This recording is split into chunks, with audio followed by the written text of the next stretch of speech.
Yo, what's up, dude? How you doing?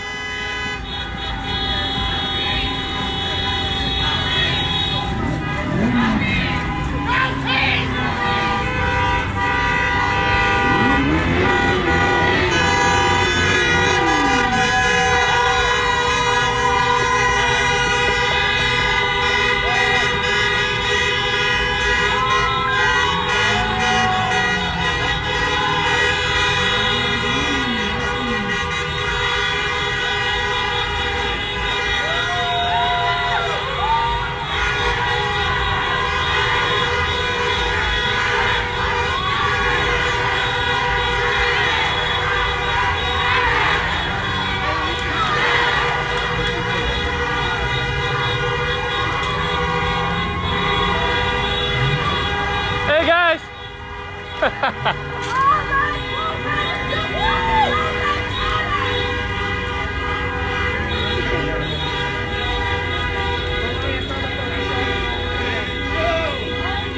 Hey John, what's up? Black Lives Matter! Yes, they do.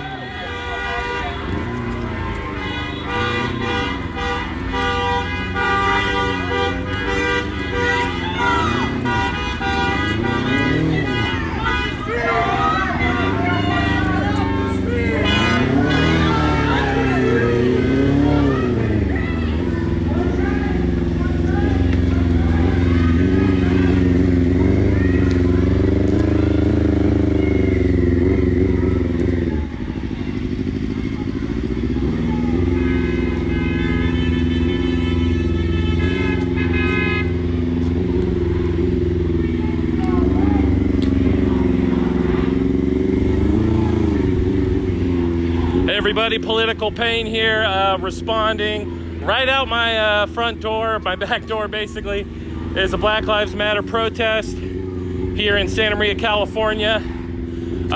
So far, you know, everybody's just marching. It's a peaceful protest. They are blocking the street, but I'm going to stay live with you here and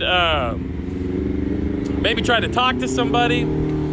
But this is what's going on in downtown Santa Maria, California.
Hey buddy, I'm a journalist. You mind sharing me while you're out here today? You don't have to share your name or nothing if you don't want. You're good? It's cool, man. It's cool.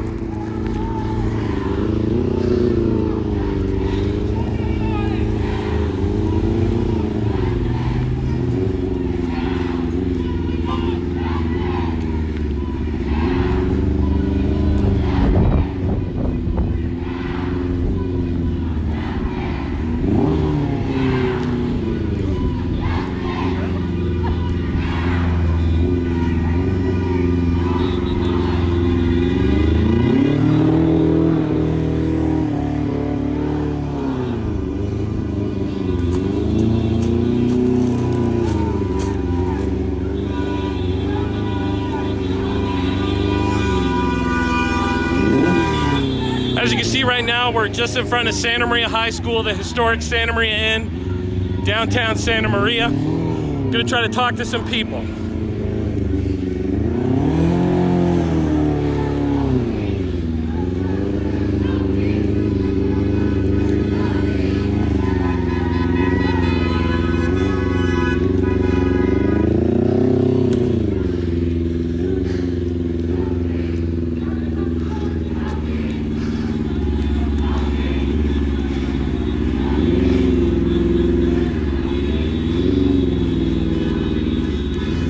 Excuse me, miss, why are you out here today? I'm a journalist. Why are you out here today, sir? Yeah, I can be a miss too. Huh? I can be a miss too, right? Sure, miss, why are you out here today? Oh, okay. Why are you out here? Well, for the most part, I'm kind of just enjoying the beautiful scenery. I think it's quite wicked how we dress up and we're going to collaborate with some sort of energetic cause. And manifest, however, I guess we're walking down the line and doing some stuff. But I think the most important thing to realize, especially with activism, is that you have to keep the person in your heart, because what we're really after are the ideological systems that have ingrained people through cultural upbringing. And it's not the human being. Human beings mostly a traumatic victim of a historical process that has been in constant conflict with each other because we're in conflict with our own humanness. We act like savages. We're like totalitarians, greedy for money, because we've created money into this unconscious god, when in reality it's a product or a construct of the human imagination, and it's more or less a psychological reflection for kind of the valve of subjective value. We all value things differently, yet we agree to some sort of monetary scheme where we play games. We literally play Monopoly with ourselves because we treated this. So is that why you're out here today? Well, I'm just The broader issues or Mr. George Floyd? I love every person.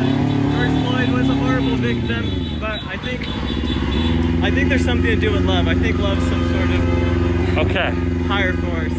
Cool. Well, thank you. Thank you.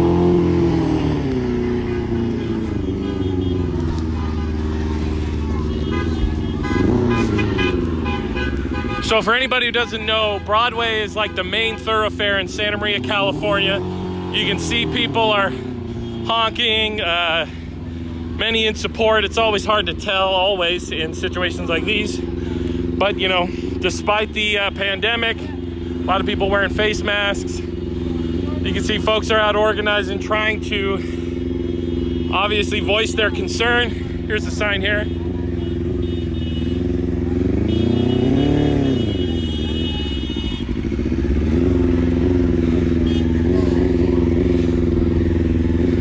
So I've seen lots of protests in Santa Maria, reported on protests. I've been to protested myself.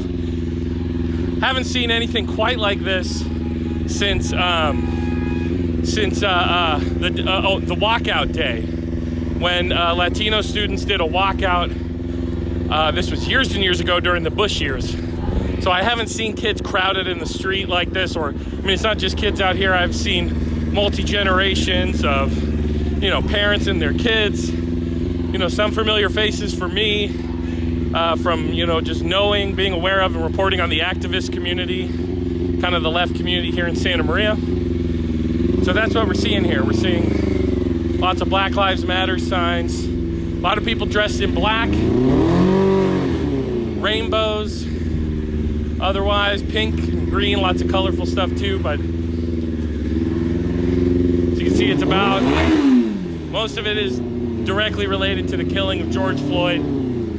And I've seen some signs that reference police brutality in general, of course, which is what the Black Lives Matter movement signifies.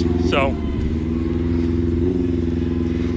you know, I'm not the strongest with my cardio, so I'm not exactly keeping up with the whole crowd, but hey! I'm not here. We got another journalist over here. journalists everywhere, doing our thing. It's history, baby. Huh? It's history, baby. Yeah, we're living history, man.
Hey, Dave.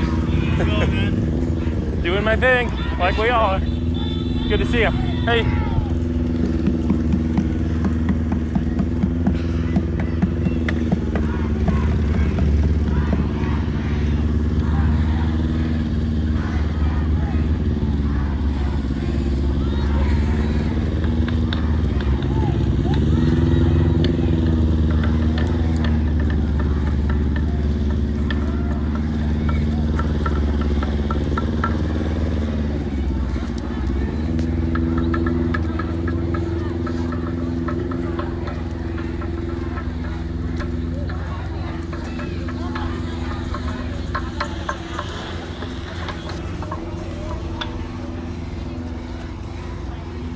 I don't hear you! Black Lives Matter! Black Lives Matter! Black Lives Matter! Black Lives Matter! Black Lives Matter! Black Lives Matter!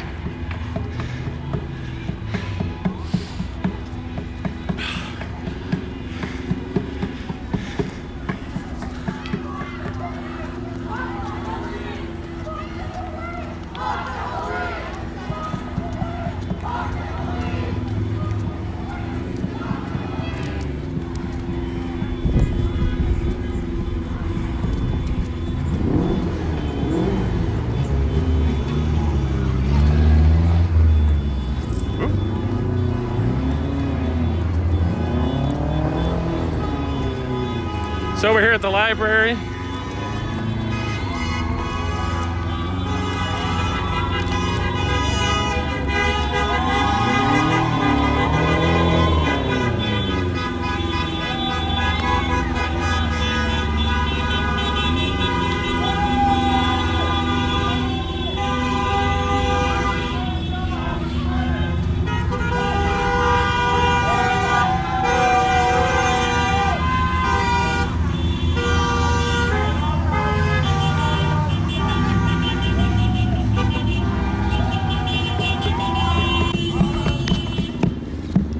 Hey, buddy, I'm with the press. Why are you here today? Why am I here today? Yeah. Because Black Lives Matter. And, you know, we're people united.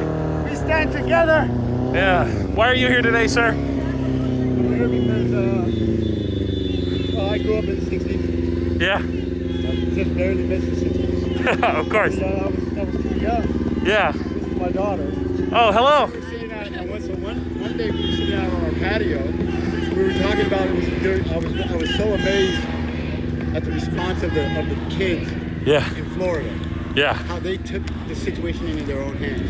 So Yeah. I'm sitting out and I'm talking to my daughter, Yeah. and I'm telling her what a great time it is to be a man. You just don't know. Yeah. And she gets up and she goes into the house, right? I'm sitting there and all of a sudden I'm having this conversation with myself. Yeah. Like, but you're too old to be out there fighting for what you know that you're supposed to be fighting for. Yeah. And I see the youth, and so I see the youth of today, and I say, just so much more. There's so much more than that. And one thing that I want to point out, I want to continue to point out, is that there's somebody that's being left out. Totally left out. And that is the poor white people who really don't have a voice at this point. They end up filled with hatred. But they're in the same bag, they're in the same boat that we are in. We're all fighting for promise from higher up. And then we're left to, you know, we're left to scrap for the scraps. Yeah, it's interesting. Like, this has obviously become part of the culture war that's ongoing in America, and something that I've seen is very often you see white people who want to point out, hey, we're victims too. And I think what you mentioned, poor whites, it's not like they're immune to the carceral state. And, exactly. And that's what I'm talking about. Like with the virus, frankly they're pointing to the black community. They're talking about communities of color. Yeah. And they really are, and it's killing. That's where my heart is right now. Yeah. My heart's not with my people, because we've got support. We've got, and so what you have on the other hand is you have another neglected community. Yeah. In our country, and they don't have an out. In some ways, they're angrier than we are. Yeah. And I totally get it. When I think of the people, people don't think of West Virginia. They don't think of.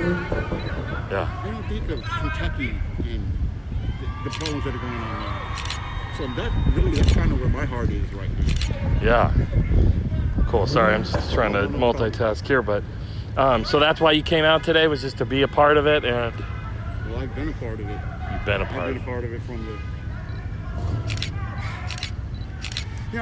With my generation, we missed out. I mean, me. I'll be 64 this year. And I was on this side of Vietnam. I was on this side of 1968. So by the time that I felt that I was in a position where I could contribute, the war was over. Watergate happened.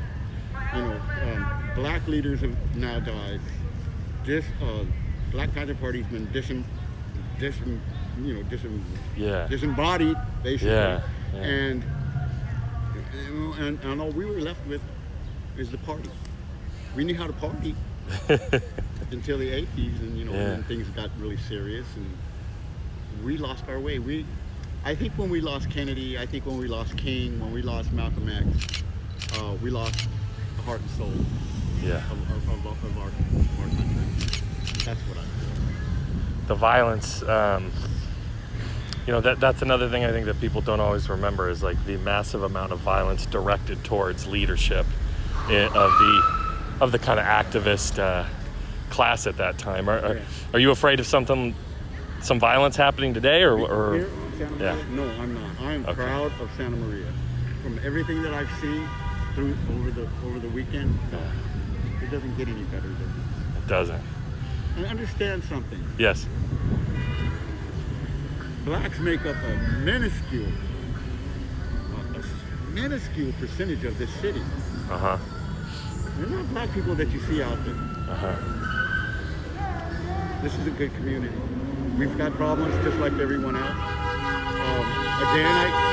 One of my favorite things these days is I love Brené Brown, and when she talks about being in the arena, getting your ass kicked, and you got people sitting in the stands watching. Frankly, I don't have any need for your opinions. I have no need for your views.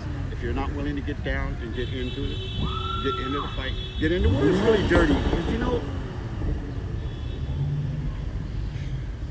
we have got to get comfortable with being uncomfortable, talking about uncomfortable things. Does that make sense? Yeah. Oh, it makes perfect sense. We want to run. Nobody wants to. I'm game, dude. I'm game to be in, because that's.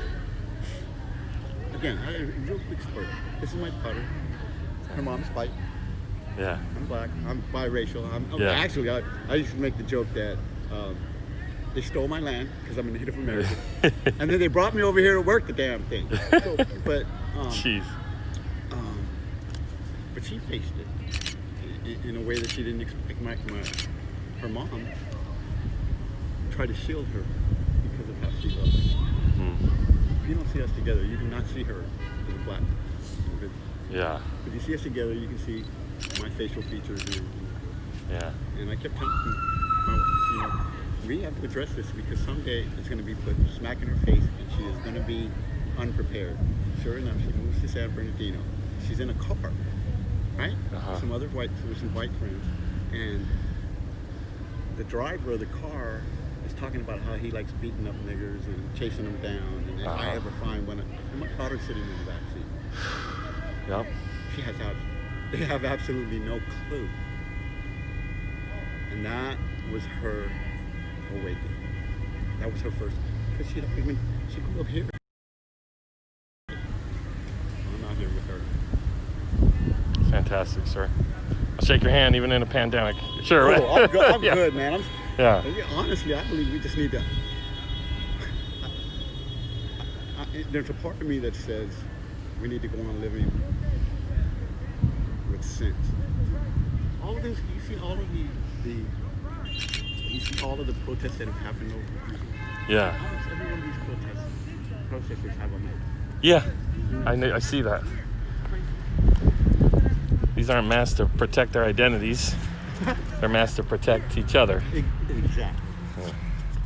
What's your name, sir? Oh, Dwight. Dwight. Thank you, Dwight. Thank you for talking. So I was just talking to a gentleman named Dwight, as you guys can see.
Not really seeing much of a police presence right now.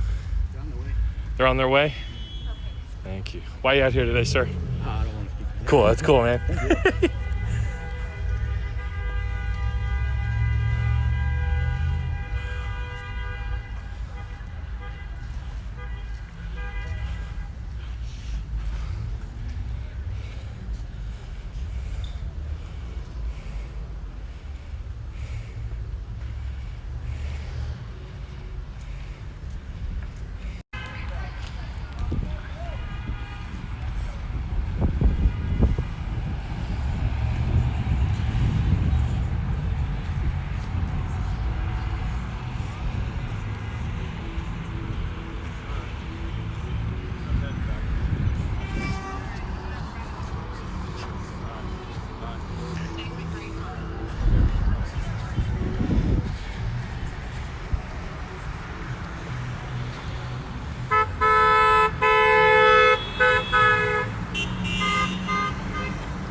All right, everybody, stuff is dispersing here.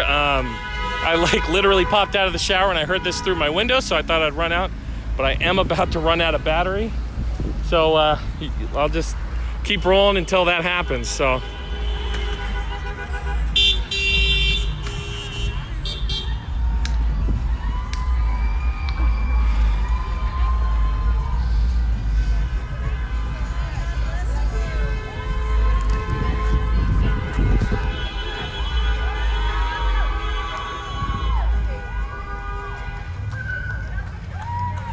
Hey everybody, I see some remarks in the comments about the George Hobbs Civic Center sign. Anybody who doesn't know Santa Maria's history, George Hobbs was a former mayor who at the time said that Santa Maria has a, quote, Mexican problem. So yeah, people, you know, need to understand the history of racism in America and structural racism, and, you know, definitely having people assemble here at the City Hall named after a former mayor who made openly racist claims to a city that's now majority Hispanic. That's quite, you know, it's historical. It's you know, it is what it is. It's telling. So.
Everybody, it looks like things are coming to a close. You know, just a peaceful protest here in Santa Maria. The car culture is still healthy here as well, as is the activist culture. So I think I might end the broadcast right now, but thank you everybody. Here's some people are passing out some hand sanitizer and all kinds of stuff, so looks good. See you next time, everybody. It's been Political Payne. This is Joe Payne. Just doing a little community reporting. Hey! All right. Bye, everybody.